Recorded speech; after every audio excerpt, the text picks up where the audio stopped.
यो WhatsApp guys, तो कैसे आप सब। मैं वेट जिगर दोबारा से को आपके लिए एक नया ब्लॉग लेके। तो आज हम जाने वाले हैं माधापर चौकड़ी, और मैं आज आपको दिखाने वाला हूँ माधापर चौकड़ी से गोंडल चौकड़ी का पूरा BRTS का रूट एक्सप्लोर करने वाला हूँ। बेसिकली क्या है कि वो राजकोट की पब्लिक ट्रांसपोर्टेशन सर्विस है, और आपके भी शहर में पब्लिक ट्रांसपोर्टेशन सर्विस ज़रूर होगी। और मुझे वो कमेंट करके बताइए आपके शहर में पब्लिक ट्रांसपोर्टेशन सर्विस है कि नहीं। और best public transportation service Mumbai की है, लोकल मेट्रो। तो अभी हम जाने वाले हैं माधापर चौकड़ी, और वहाँ जाके टिकट लेंगे, और टिकट के रेट्स क्या है वो मैं आपको बताऊंगा। और यहाँ पे BRTS राजकोट में क्या है, डेली मीन्स के हर 10 या 15 मिनट में बस आती है।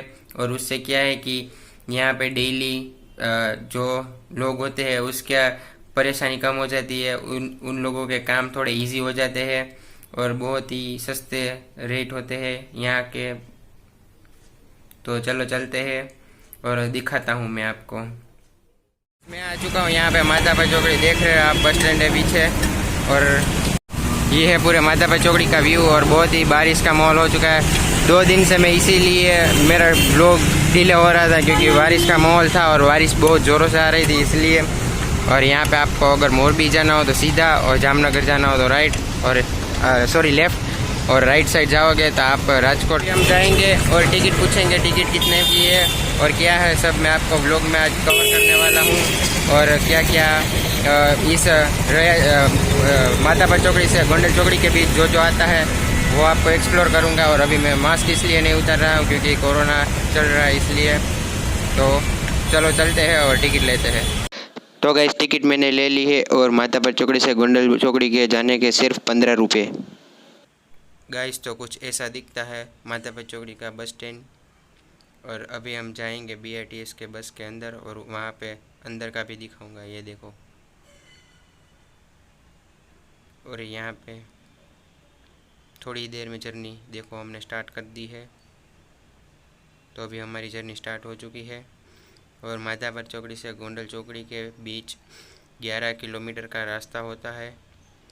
और सबसे अच्छी बात तो ये है BRTS की कि वो सड़कों के एकदम बीचों बीच होती है। तो गाइस, सड़कों को बीचों बीच होने से ये फ़ायदा होता है कि पैसेंजर को कम से कम तकलीफ़ होती है, और वो अपने वक्त में काम पे पहुंच सकता है।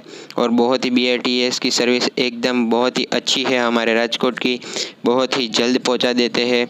और मैंने ये नोटिस किया था कि माधापर चौकड़ी के गोंडल चौकड़ी के पहुंचने में सिर्फ और सिर्फ आधा घंटा लगता है। 11 किलोमीटर तय करने में सिर्फ और सिर्फ आधा घंटा लगता है। और क्या है कि वो बीच बीच में ये जो सर्कल्स आते हैं वहाँ पे ट्रैफिक होता है, इसी वजह से क्या है थोड़ी देर हो जाती है, वरना तो इससे भी ज़्यादा जल्दी पहुँचा देते हैं BRTS। तो गाइस, अभी मैं थोड़ी बात करना चाहूँगा टिकट के बारे में। तो टिकट आप 2 तरीके से ले सकते हैं, एक तो आप कैश ले सकते हो, और दूसरा आप पेटीएम QR कोड से भी आप टिकट ले सकते हो। तो मैं आपको वही सजेस्ट करूँगा कि आप पेटीएम अगर यूज़ करते हो तो पेटीएम से ही टिकट लो, उससे क्या है कि कैशबैक के फ़ायदे मिलते हैं इसी वजह से। और मैं अभी पेटीएम यूज़ नहीं करता हूँ, इसीलिए मैंने कैश में ली थी। और गाइज़, यहाँ पे क्या है कि संडेज़ के दिन लेडीज़ को 50% ऑफ मिलता है, और हैंडीकैप जो होते हैं उनको भी संडेज़ के दिन 50% ऑफ मिलता है। और यहाँ पे जो स्टूडेंट्स होते हैं उसको पासेस प्रोवाइड कराए जाते हैं कि वो कम से कम 50%, सिर्फ 50% टिकट में वो अपना सफ़र कर सकते हैं। गाइस, अभी रक्षाबंधन आएगी तो सारी लेडीज़ को फ्री में ट्रांसपोर्टेशन सर्विस मिलेगी राजकोट में। और हाँ गाइस, आपको मैं बताना चाहूँगा कि गोंडल चौकड़ी से माधापर चौकड़ी के बीच 17 स्टेशन आते हैं। तो आप सोच सकते हो 17 सर्कल्स, उसी वजह से थोड़ा टाइम ज़्यादा लगता है, वरना तो बहुत ही जल्दी सर्विस मिलती है BRTS में। और ये आपको मैं दिखाना चाहूँगा कि रिलायंस मॉल, यहाँ पे वेस्ट जोन ऑफिस के पास रिलायंस मॉल है। देखो, ये रिलायंस मॉल है। तो अगर आप यहाँ पे राजकोट में अगर घूमने आओ तो रिलायंस मॉल ज़रूर आना, आपको वहाँ पे मज़ा आएगा। और हाँ गाइज, ये जो अभी राइट साइड में जो ऊंची बिल्डिंग दिख रही है वो सिल्वर हाइट्स है। राजकोट की सबसे ऊंची बिल्डिंग है, वो सबसे ऊंची बिल्डिंग है, और उसके 22 माड़ है। और अभी वहाँ शीतल पार्क में बन रही है 23 माड़ की, तो ये वो बन जाएगी। उसके बाद उसका सबसे पहला नंबर आएगा। वैसे तो उसका ही पहला नंबर हम बोल सकते हैं, लेकिन क्या है कि अभी वो बन रही है, उसका कंस्ट्रक्शन का काम चल रहा है, इसी वजह से ये पहले नंबर पर है, वरना वो पहले नंबर पर होती। तो गाइस, जैसा कि मैंने बताया था कि देखो ये इमरजेंसी एम्बुलेंस, क्योंकि क्या है पेशेंट को ज़्यादा जल्दी हॉस्पिटल पहुंचना ज़रूरी है, इसी वजह से उन लोगों को छूट दी जाती है, उन लोगों को और पुलिस वालों को छूट दी जाती है, क्योंकि क्या है कि चोर को ज़्यादा जल्दी से जल्दी पकड़ना होता है, इसी वजह से। तो गाइज, मैं आपको बता दूं कि नरेंद्र मोदी जी ने पहला जो उनका सबसे पहला इलेक्शन था वो राजकोट से लड़ा था और राजकोट से जीते थे वो। और फिर देखो अभी वो प्राइम मिनिस्टर है इंडिया के, और विजय भाई रूपाणी हमारे सीएम है, चीफ मिनिस्टर गुजरात के, और वो भी राजकोट के हैं। तो गाइस, अभी मैं आपको ज़्यादा बोर नहीं करूँगा, इस व्लॉग को पूरा अंत तक देखिए और फिर मिलते हैं सीधे माधापर चौकड़ी, क्योंकि क्या है कि मैं व्लॉग बनाने के लिए साइकिल में गया था माधापर चौकड़ी और मैंने वहीं पे साइकिल पार्क कर दी थी। तो इस व्लॉग को शूट करने के बाद फिर से मैं BATS में ही जाऊँगा माधापर चौकड़ी और फिर जाऊँगा घर पे। तो चलो मिलते हैं थोड़ी देर के बाद सीधे माधापर चौकड़ी, और आप इस व्लॉग को पूरा कीजिए एंजॉय।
मेरी जर्नी हो चुकी है ख़त्म, तो अभी हम जाएंगे घर पे। और तो गाइज, मैं आ चुका हूँ अभी घर पे, और ये व्लॉग आपको कैसा लगा मुझे कमेंट करके बताइए। आपने अभी तक मेरे चैनल को सब्सक्राइब नहीं किया तो चलो जाके सब्सक्राइब कीजिए, लाइक कीजिए, शेयर कीजिए। और और अभी मेरे को क्या है कि बहुत लोगों के इंस्टाग्राम पर डीएम्स आ रहे हैं कि आप फूड ब्लॉगिंग करो, फूड के ऊपर कोई ब्लॉग बनाओ। तो अभी फूड के ऊपर अगला ब्लॉग आएगा। तो अभी तक और फूड का ब्लॉग आपको देखना है तो जाओ चैनल को जाकर सब्सक्राइब कीजिए और बेल आइकन को दबाइए, ताकि मैं जो भी अपडेट्स डालूँ और उसकी वीडियो की पहली नोटिफिकेशन आपको मिले। तो thank you for watching this video.